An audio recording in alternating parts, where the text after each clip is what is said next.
Здравейте, земеделци! Днес ще говорим за субсидиите за полско производство на пипер и как да получите финансова подкрепа. Кой може да кандидатства? Програмата е отворена за всички активни земеделски стопани в България. Стига да отговарят на условията за получаване на основно подпомагане за устойчивост и отглеждат поне 5 декара пипер полско производство. Дори ако площите ви не достигат този минимален праг, можете да ги комбинирате с други допустими култури от програмите за полско или оранжерийно производство, за да отговорите на изискванията. Целите на схемата са ясни: да насърчи специализацията в производството на пипер и да осигури финансова стабилност и сигурност. Изискванията за добив също са важни. От площите, заявени за подпомагане, трябва да бъде добит и реализиран на пазара минимален добив от 1340 кг на декар.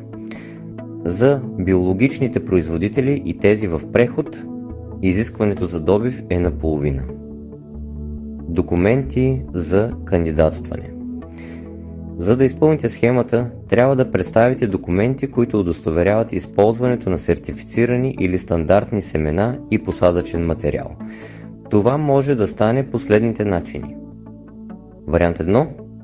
Опис, заверен от агроном, включващ сертификати, етикети и опаковки, както и копия от дипломата на агронома. Вариант 2.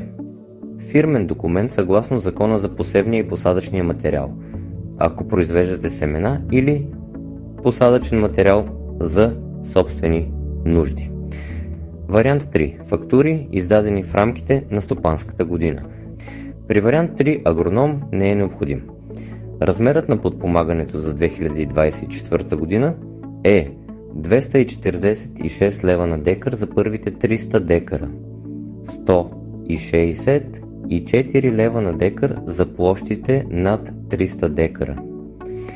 И не забравяйте, че възможността заявленията могат да се чертаят изцяло онлайн е реална.